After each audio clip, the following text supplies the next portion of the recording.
Yesus, hamba sudah berdoa. Amin.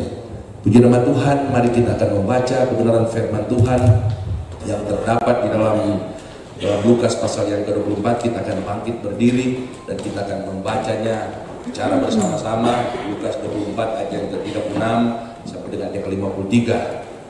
1, 2, 3. Dan sementara mereka bercakap-cakap tentang hal-hal itu, Yesus tiba-tiba berdiri di tengah-tengah mereka dan berkata kepada mereka, "Damai sejahtera bagi kamu." Mereka terkejut dan takut dan menyangka bahwa mereka melihat hantu. Akan tetapi Ia berkata kepada mereka, "Mengapa kamu terkejut? Dan apa sebabnya timbul keraguan-raguan di dalam hati kamu?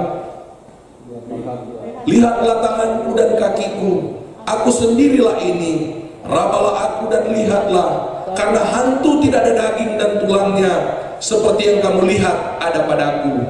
Sambil berkata demikian, Ia memperlihatkan tangan dan kakinya kepada mereka. Dan ketika mereka belum percaya, karena girangnya dan masih heran, berkatalah Ia kepada mereka, "Adakah padamu makanan di sini?"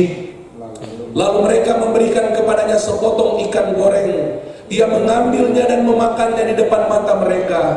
Ia berkata kepada mereka, "Inilah perkataanku yang telah kukatakan kepadamu ketika aku masih bersama-sama dengan kamu, yakni bahwa harus digenapi semua yang ada tertulis tentang aku dalam kitab Taurat Musa dan kitab Nabi-Nabi dan kitab Mazmur." Lalu Ia membuka pikiran mereka sehingga mereka mengerti kitab suci. Katanya kepada mereka, "Ada tertulis demikian, Mesias harus menderita dan bangkit dari antara orang mati pada hari yang ketiga, dan lagi dalam namanya berita tentang pertobatan dan pengampunan dosa harus disampaikan kepada segala bangsa mulai dari Yerusalem. Kamu adalah saksi dari semuanya ini. Dan aku akan mengirim kepadamu apa yang dijanjikan Bapakku. Tetapi kamu harus tinggal di dalam kota ini sampai kamu diperlengkapi dengan kekuasaan dari tempat tinggi." Lalu Yesus membawa mereka keluar kota sampai dekat Betani.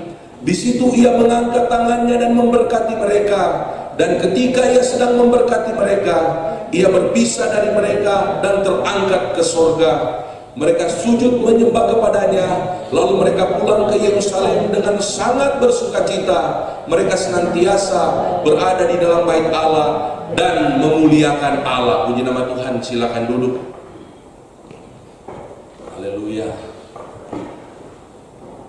Tema pada minggu ini, tema besar kita di sepanjang bulan ini, yaitu Follow Me.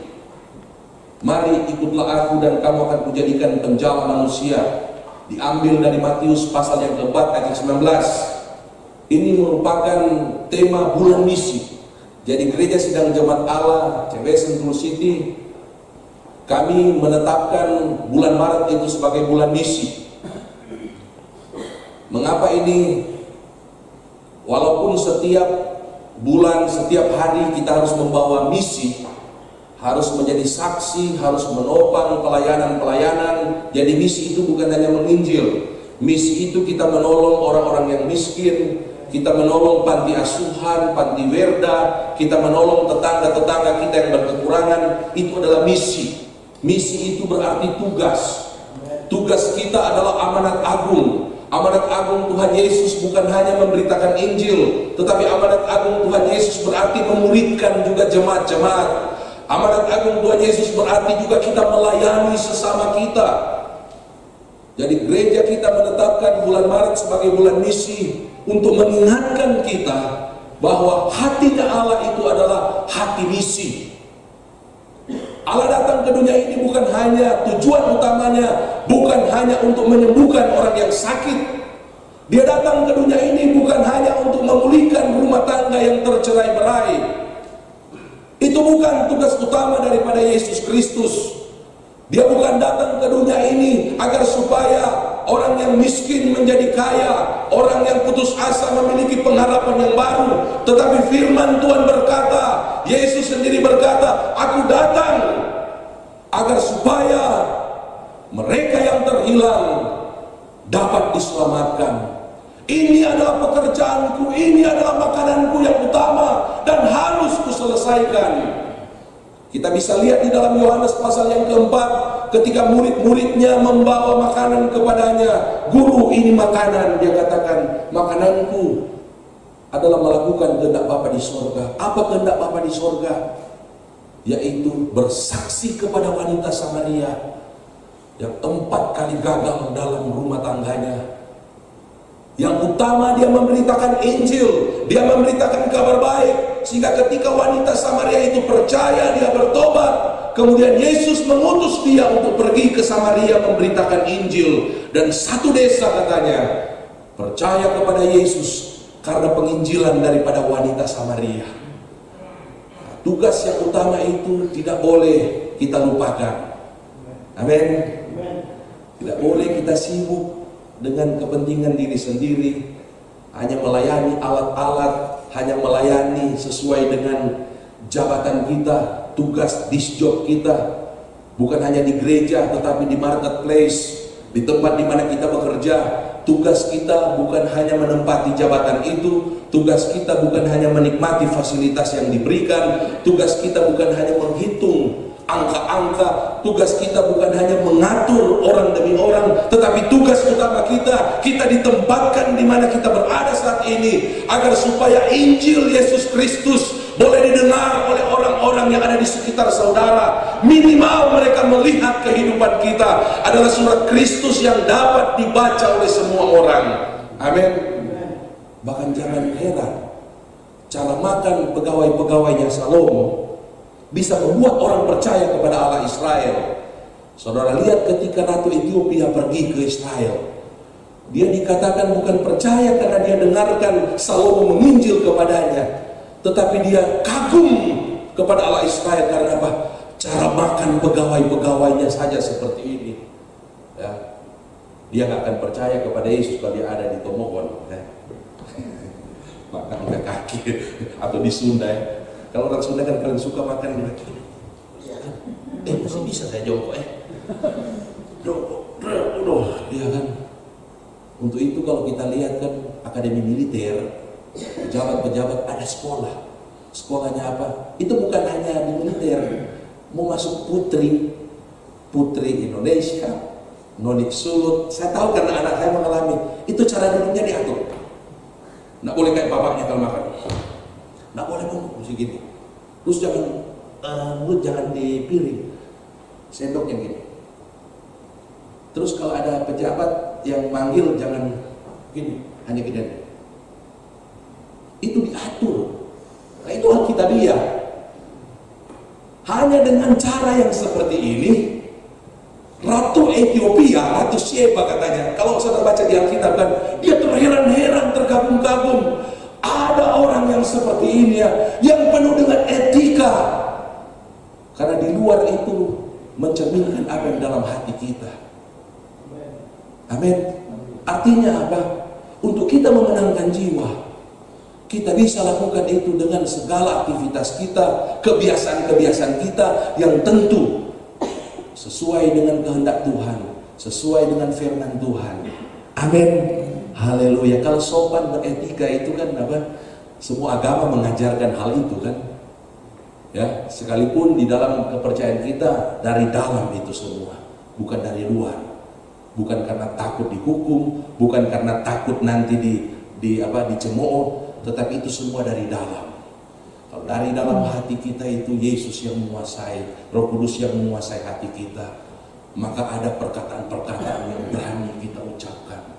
Kita berani bersaksi, kita berani menegur yang tidak benar, kita berani mendamaikan satu dengan yang lain. Kita akan melakukan pekerjaan kita dengan sebaik mungkin.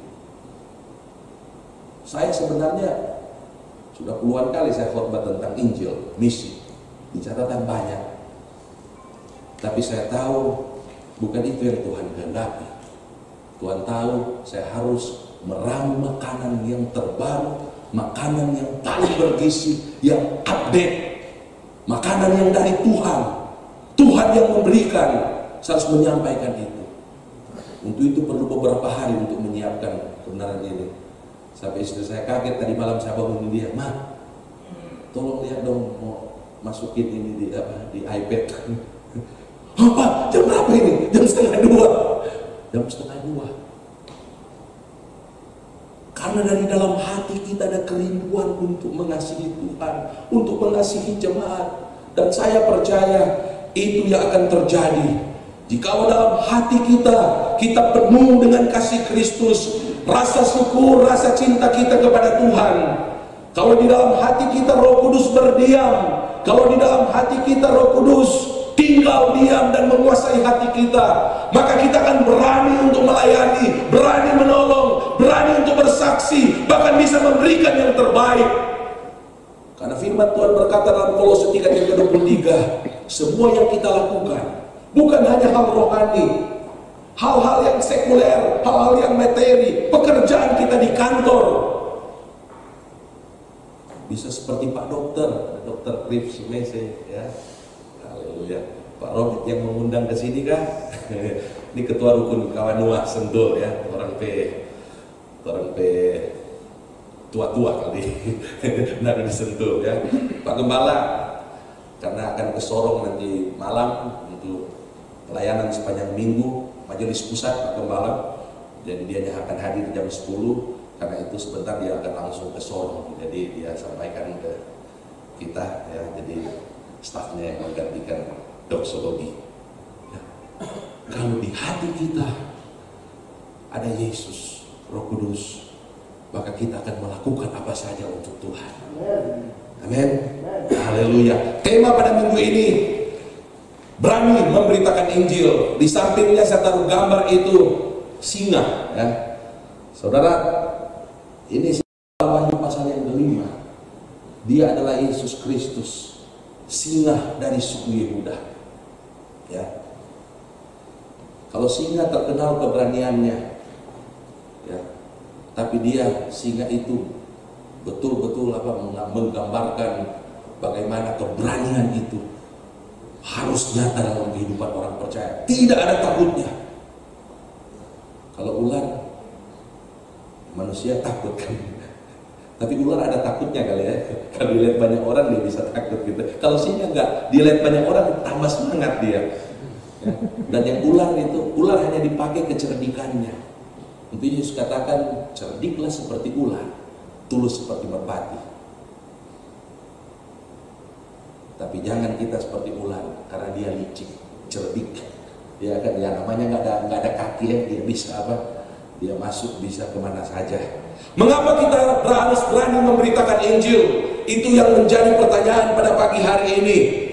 Yang pertama-tama saya catat di sini, karena memberitakan Injil bukanlah pilihan, melainkan keharusan bagi setiap orang yang telah percaya kepada Yesus. Dan ada akibatnya jika kita tidak atau kita lalai di dalam mentaati kebenaran ini. Dalam Lukas pasal yang ke-24 ayat 4 dikatakan, dan lagi dalam namanya berita tentang pertobatan dan pengampunan dosa harus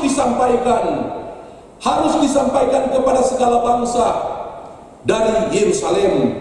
Ini merupakan keharusan bagi kita, dan ini juga merupakan amanat agung dari Tuhan Yesus Kristus kepada kita, di mana dalam Matius pasal yang ke-28 ayat 19 dikatakan, karena itu pergilah, jadikanlah semua bangsa muridku.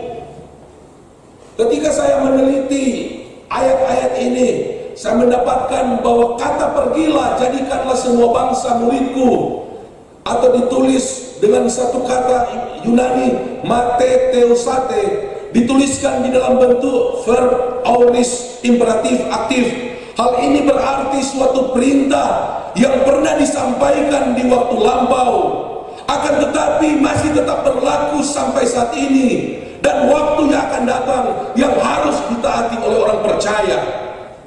Ini bukan pilihan. Kita menjalankan amanat agung Tuhan Yesus, kita memberitakan Injil kabar baik adalah kewajiban bagi orang-orang percaya. Amin. Ini perintah yang tidak dia berikan berulang-ulang. Dia berikan sebelum dia naik ke surga, dan itu berlaku sampai Tuhan datang pada kali yang kedua. Perintah untuk memberitakan Injil Yesus Kristus.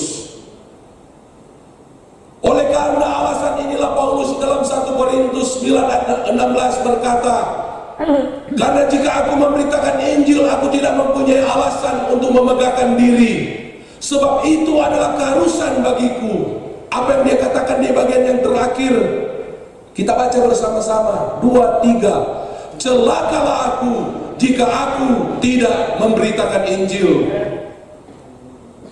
Yesaya pasal yang ketiga ayat 18 mengingatkan kita saat ini, mengapa kita harus berani memberitakan Injil?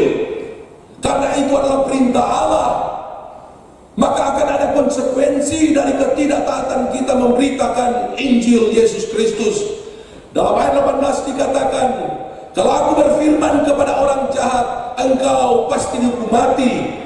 Dan engkau itu berbicara tentang saya dan saudara.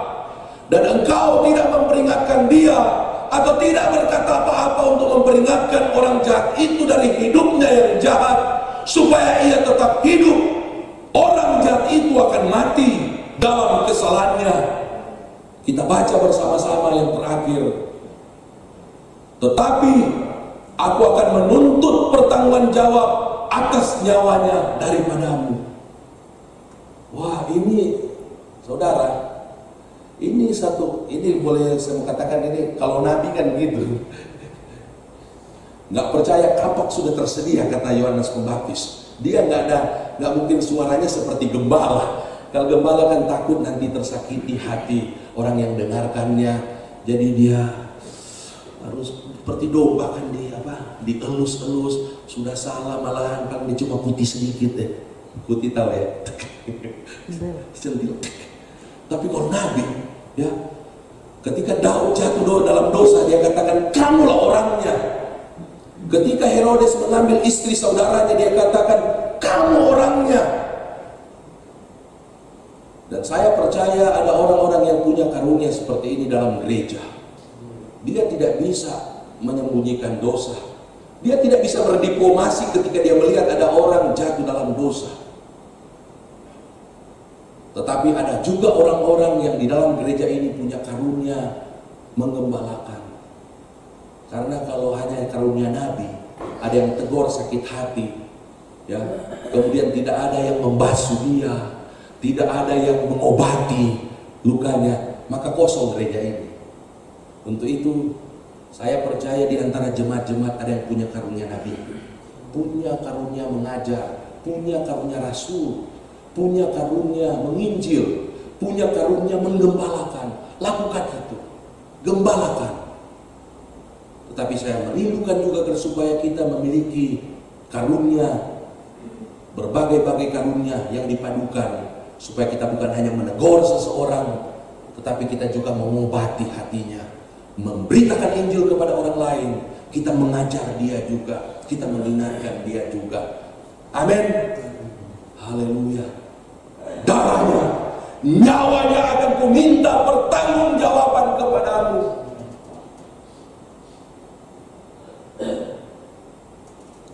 Betapa pentingnya kita memberitakan Injil. Kiranya Tuhan menghindarkan kita dari perasaan yang penuh penyesalan akibat lalai mentaati perintah-perintahnya ini. Amin. Saudara membaca di dalam firman Tuhan dalam Lukas pasal yang ke-16.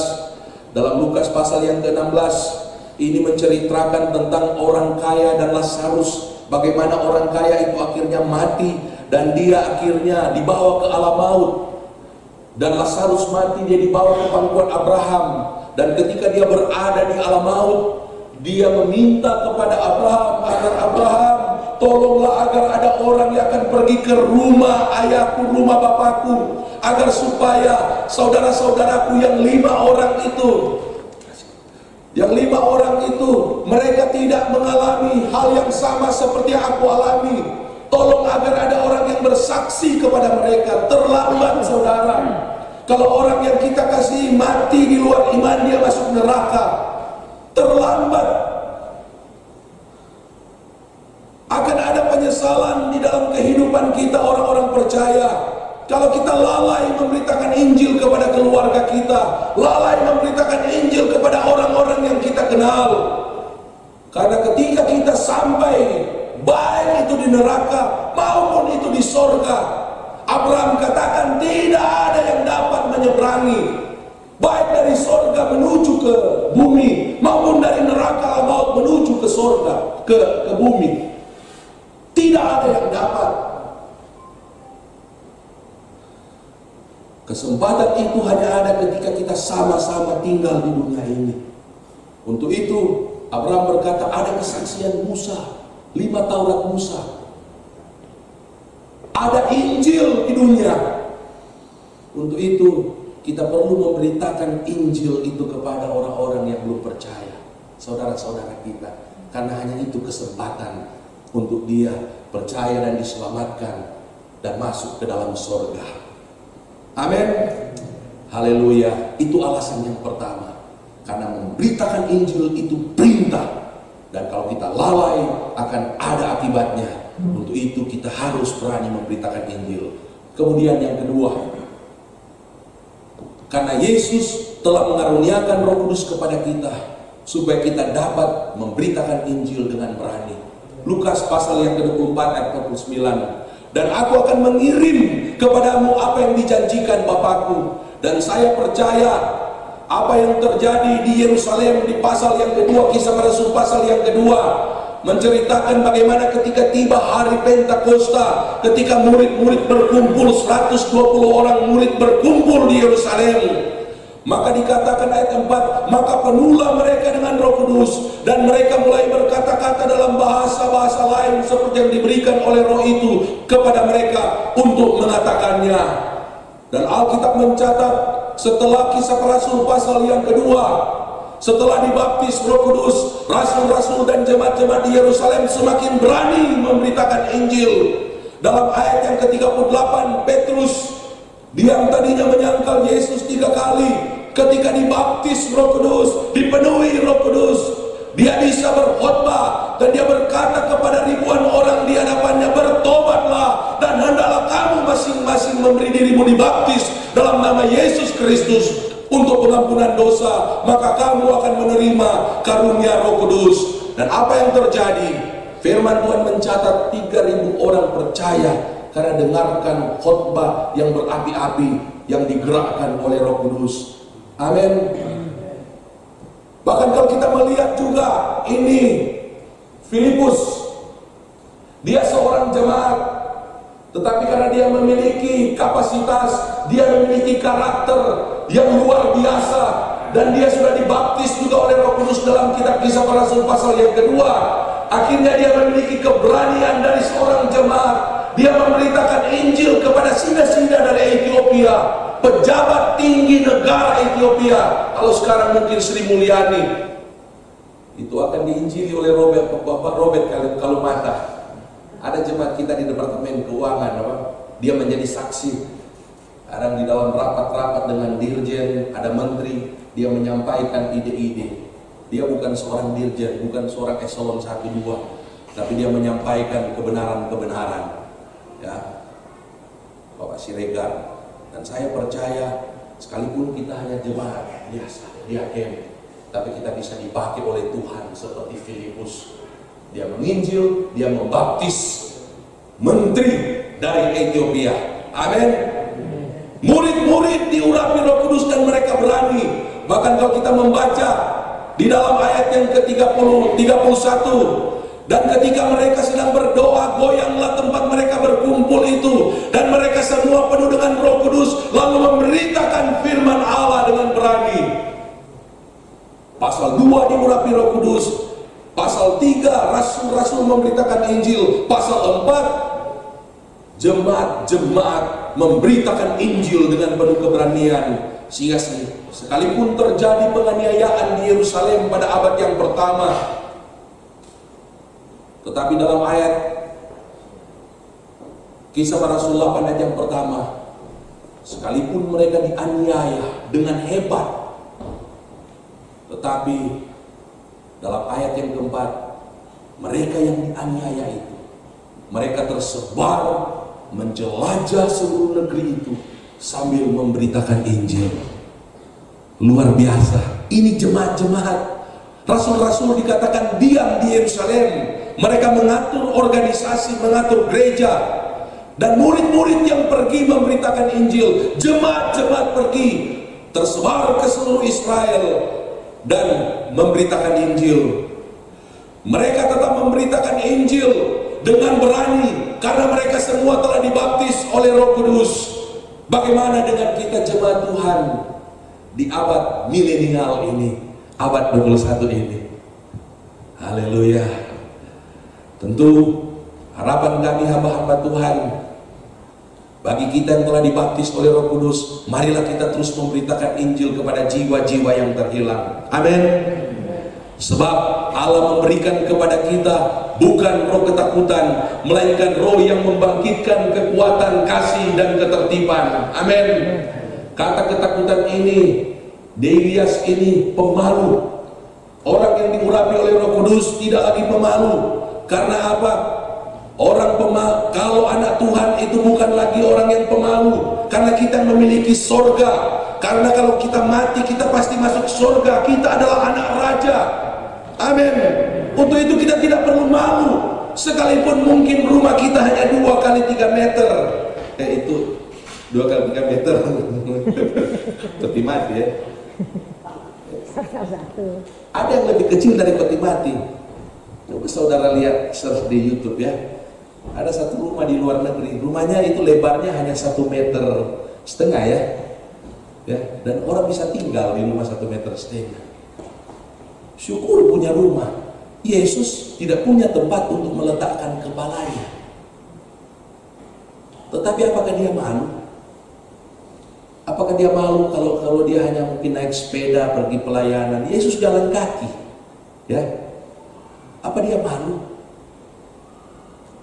Bahkan yang lebih ekstrim, Fransiskus dari Assisi, seorang pangeran, seorang, kalau istilah Spanyol, Don Juan, kaya raya.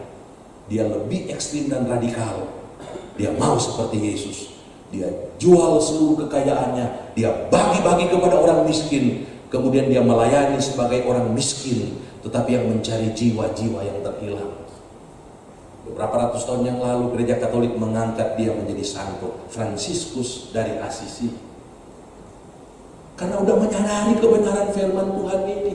Kita anak raja, kita anak Tuhan. Kenapa kita malu berdiri di antara orang-orang kaya? Kenapa kita malu berdiri di antara pejabat-pejabat yang memiliki harta lebih dari kita, yang memiliki kepandaian lebih daripada kita? Kita anak raja, keselamatan kunci kerajaan Allah kita pegang. Mereka hanya bisa diselamatkan kalau mereka dengar Injil dari mulut kita, dan Roh Kudus yang menjamah mereka dan membuat mereka percaya kepada Yesus. Pendeta kalian ini tidak pernah malu. Ada, saya malu ketika saya berbuat dosa, tapi ketika dalam keadaan diurapi Roh Kudus, hubungan kita dengan Tuhan diperbaiki, dengan istri, keluarga diperbaiki. Dimanapun kita berada, kita akan penuh dengan semangat, tidak malu memberitakan Injil. Hari Kamis yang lalu kami mengunjungi jemaat kami di Green Bay, Askardi. Keluar dari Green Bay, saya lihat ada seorang ibu, dia pakai. Di sini saya bilang, Pak, lihat tuh dia pakai apa? Pakai tongkat yang ini, tapi ada rodanya, aneh gitu. Bukan gini. Saudara tahu apa yang terjadi? Ya, istri itu seperti kasih kode, Pak, lihat tuh. Tapi mungkin dia tidak pikir apa yang akan saya lakukan. Karena orang yang dipimpin Roh Kudus seperti angin. Kita tidak tahu arahnya dia mau lakukan apa. Saya kejar ibu itu. Ada ibunya di depannya lagi, mereka udah tua. Tuh, Yesus mengasihi ibu. Ya, dia sampai lihat, iya, dia juru selamat ibu. Karena saya takut nanti dia pulang, dia mati, dia belum mendengarkan Injil. Saya yang akan diminta pertanggungjawaban. Karena Roh Kudus menggerakkan saya. Amin. Kita nggak perlu malu, sekalipun mereka mungkin punya 3 kondominium di Green Bay. Amin. Ini artinya Allah memberikan kepada kita bukan roh ketakutan, bukan roh pemalu, karena Allah telah memberikan kepada kita Roh Kudus, yaitu Roh Allah sendiri yang akan menguasai kita sehingga kita bisa melakukan apa saja untuk Tuhan. Amin. Bukan lagi kita, Tetapi Kristus yang diam di dalam diri kita itu akan melakukan segala sesuatu untuk memuliakan namanya. Amin. Haleluya, haleluya. Haleluya. Marilah kita menggunakan semua karunia, talenta, potensi, jabatan, waktu-waktu kita yang berharga dan harta kita untuk digunakan di dalam misi amanat agung Tuhan Yesus Kristus.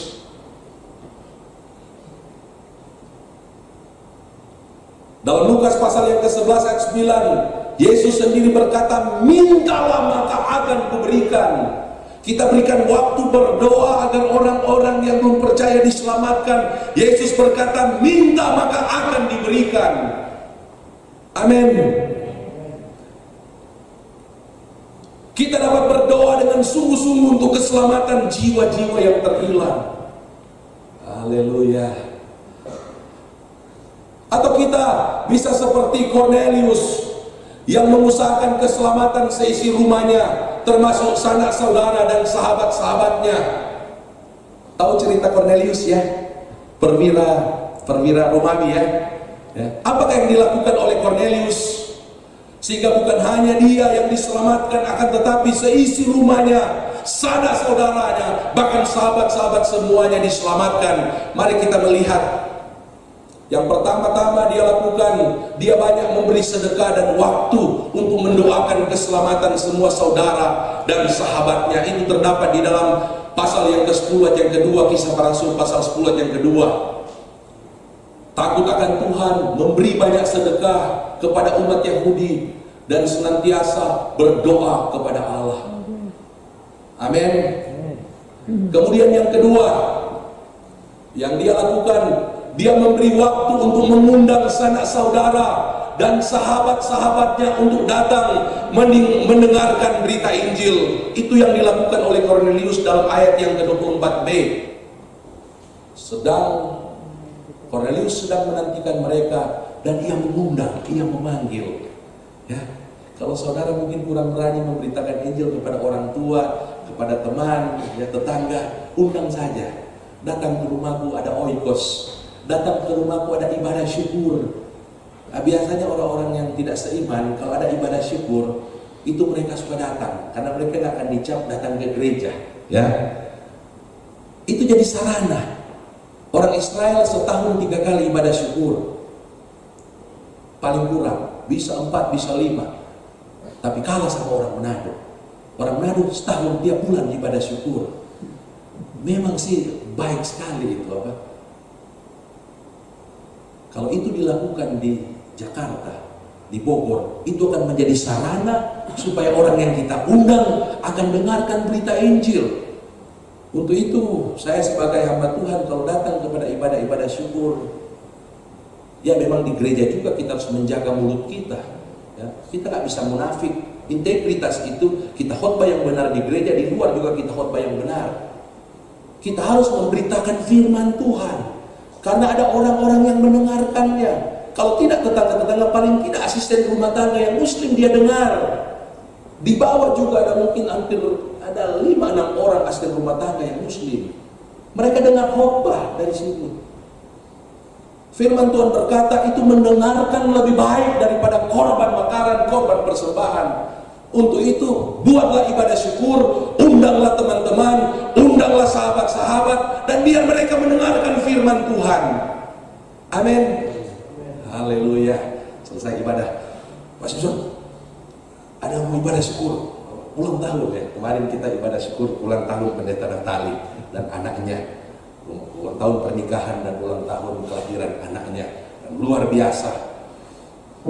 Saya percaya ketika itu kita lakukan, maka ada banyak jiwa yang akan diselamatkan melalui kehidupan kita. Apa yang dilakukan oleh Cornelius?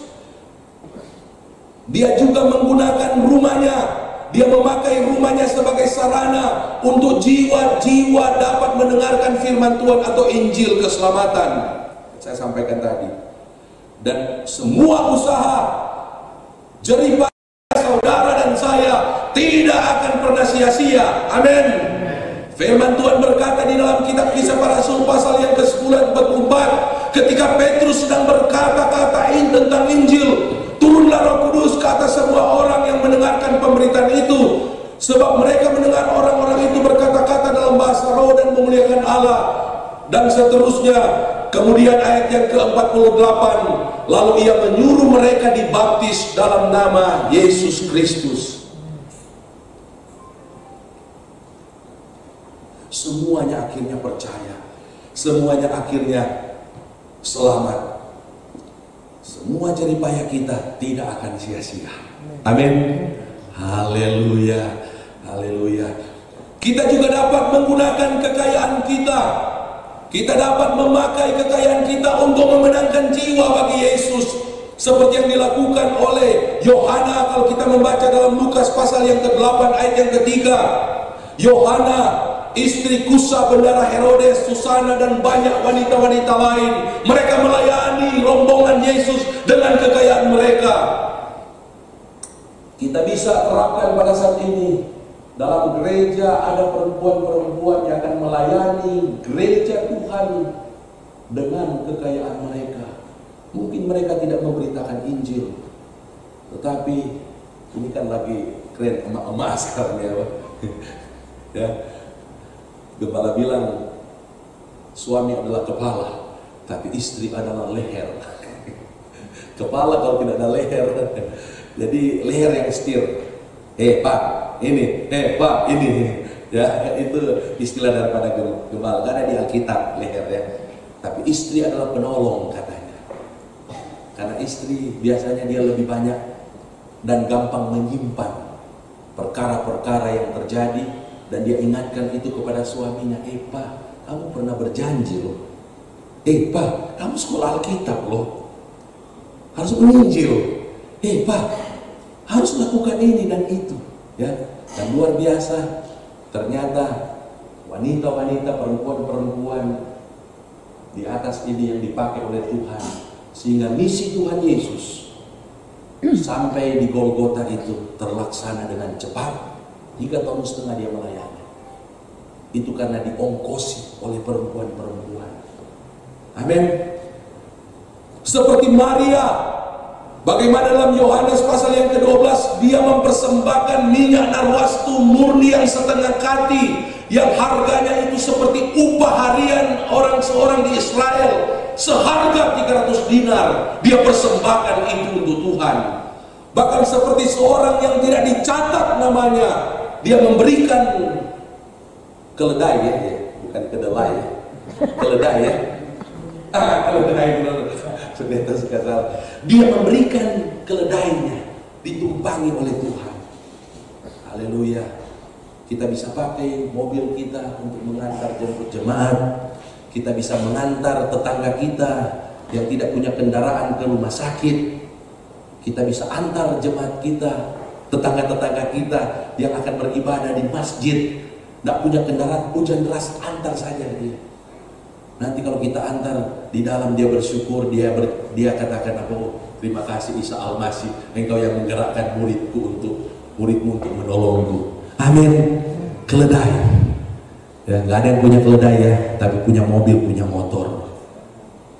Kita bisa gunakan itu untuk menolong jiwa-jiwa. Harta kekayaan yang Tuhan percayakan kepada kita dapat kita gunakan juga untuk misi. Amin. Haleluya. Ada mata uang Israel kali ini ya, yang tulisan Ibrani ya. Haleluya. Pendeta ini apa? Kita juga dapat mengundang jiwa-jiwa yang terhilang untuk mengikuti oikos di rumah kita, seperti yang dilakukan oleh Lydia dan Cornelius.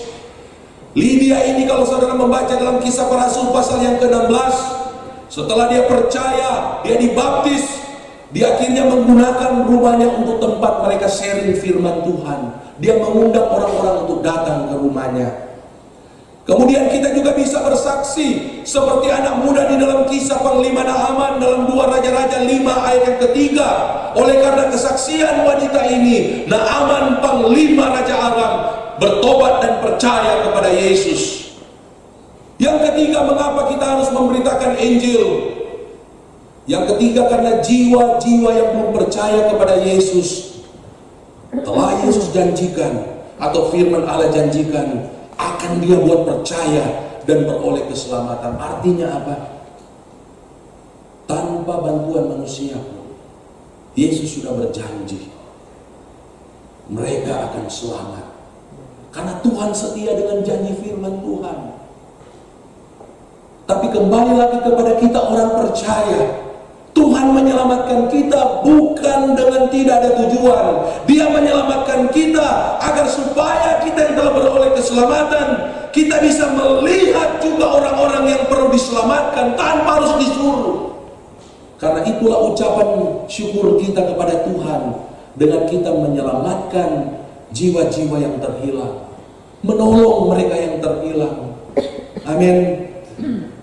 Tuhan sudah berjanji jiwa-jiwa ini akan diselamatkan. Dalam ayat yang ke-24 Yesus berkata kepada mereka, inilah perkataanku. Yesus sudah menyampaikan terlebih dahulu kepada murid-murid bahwa bangsa-bangsa harus diselamatkan.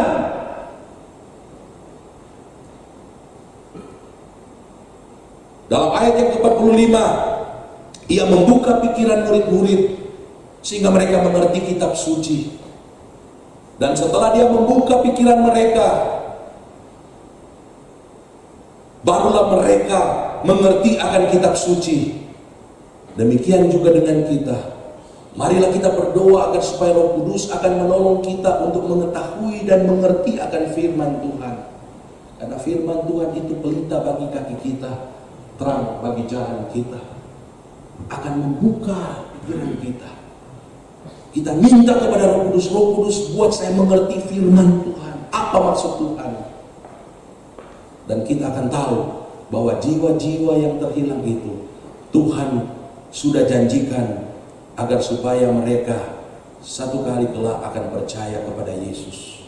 Yesaya pasal 53 yang ke-12 berkata, aku akan membagikan kepada Yesus orang besar sebagai rampasan. Ini janji Tuhan. Tuhan sudah berjanji orang-orang besar, presiden, menteri, Habib Rizik pun sekalipun, tokoh-tokoh agama, mereka akan percaya kepada Tuhan Yesus sebagai juru selamat mereka secara pribadi. Orang-orang yang suka memberontak itu akan percaya kepada Tuhan. Amin.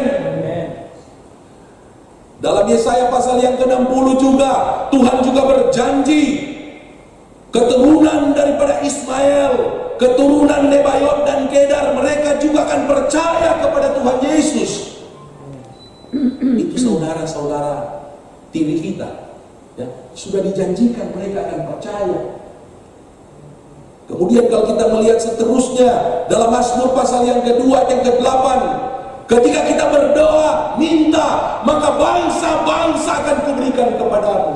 Doa syafaat saya setiap hari, saya berdoa untuk 61 bangsa yang tinggal di garis lintang Khatulistiwa, jendela 10/40 dari Afrika Barat, Guinea Bissau sampai dengan Indonesia. Ada 61 bangsa yang semua kepala negaranya bukan beragama Kristen, yang mayoritas penduduknya bukan agama Kristen. Mereka satu jalur dengan kita. Alkitab berkata, kita tinggal minta, maka mereka itu akan diselamatkan. Haleluya, haleluya, haleluya. Apa doa-doa kita pada saat ini? Apa yang kita minta? Saudara tahu apa yang saudara minta setiap hari. Tapi saya memberikan arahan kepada kita, berdoalah bagi jiwa-jiwa ini. Saudara jangan pusingkan makanan, minuman, pakaian. Saudara jangan pikirkan mau rekreasi di mana. Baju akan saudara pakai. Amin. Sementara kita berdoa, sementara kita bersaksi, sementara kita memberitakan Injil, Tuhan bisa memberikan saudara itu yang tidak pernah saudara pikirkan. Karena Tuhan memberikan berkat kepada yang dicintainya ketika kita tidur. Amin. Haleluya, haleluya. 2 Petrus pasal pertama ayat yang ke-9 berkata, Tuhan tidak menghendaki seorang pun daripada jiwa-jiwa keluarga kita itu binasa, Kemudian dalam 1 Timotius pasal yang kedua ayat 4 dikatakan, Yesus menghendaki supaya semua orang diselamatkan. Itu yang membuat kita harusnya berani bersaksi. Karena apa? Tanpa kita lakukan, Tuhan sudah berjanji mereka akan diselamatkan. Kalau bukan kita, maka orang-orang lain yang akan menyelamatkan mereka. Jangan kita menjadi seperti Israel yang terdahulu menjadi terkemudian. Tapi biarlah kita bangsa-bangsa lain yang terkemudian menjadi terdahulu. Jangan kita kalah kepada saudara-saudara sepupu kita. Mereka terkemudian akhirnya menjadi terdahulu. Khotbah saya bulan yang lalu, ingat siapa yang Tuhan pakai saat ini? Saifuddin Ibrahim. Dia menginjil kepada ribuan orang dan dia dipenjara saat ini. Saat itu juga saya sementara menginjil, saya ditangkap. Ya, tapi Tuhan belum kehendaki, ya, karena istri saya masih membutuhkan saya. Hamran Amrin, Yusuf Roni, orang-orang yang radikal. Omega Suparno dari Jepara, saya nggak kenal mereka, tapi saya tahu mereka bukan percaya kepada Yesus dari lahir, tapi mereka berani mati untuk Tuhan. Jangan kita terdahulu jadi terkemudian. Mereka terkemudian, mereka jadi terdahulu. Ya mungkin sekarang kita cibirkan bibir. Mungkin satu saat Habib Rizik juga akan jadi penginjil seperti Syarifudin Ibrahim. Ingat Panglima Laskar Jihad dari Sukabumi yang bersaksi di sini. Dia memimpin orang membunuh umat Tuhan. Panglima Laskar Jihad, dan dia jadi penginjil yang berani di Sukabumi. Ya. Untuk itu harus malu orang-orang Kristen. Kalau kita menghina, mengejek orang-orang radikal yang ada saat ini, yang harus kita lakukan berdoa supaya mereka bertobat, berdoa supaya mereka dipakai seperti Tuhan memakai Rasul Paulus dengan berani. Setelah mendengarkan firman Tuhan, yaitu 3 kebenaran yang menjadi alasan kita harus berani memberitakan Injil. Yang pertama-tama, karena memberitakan Injil itu bukan pilihan tetapi perintah, dan ada akibat kalau kita lalai melakukannya. Kemudian yang kedua, karena Yesus telah mengaruniakan Roh Kudus kepada kita, sehingga kita harus berani memberitakan Injil. Kemudian yang ketiga, karena jiwa-jiwa yang akan percaya itu sudah dinubuatkan akan diselamatkan. Untuk itu, marilah kita semua yang hadir pada pagi hari ini, kita banyak berdoa bagi keluarga, sahabat, dan mereka yang belum percaya kepada Yesus. Marilah kita mengundang mereka untuk menghadiri ibadah di gereja kita. Marilah kita bersaksi tentang Yesus, akan apa yang telah Dia lakukan terhadap kita. Kemudian marilah kita memakai semua karunia, talenta, jabatan, kekayaan yang Tuhan percayakan kepada kita. Marilah kita gunakan untuk menopang pelayanan misi amanat agung Tuhan Yesus Kristus melalui pelayanan misi di gereja yang kita cintai ini. Tentu kalau saudara anggota jemaat gereja lain, di gereja di mana saudara bertumbuh, saudara tamu pada pagi hari ini.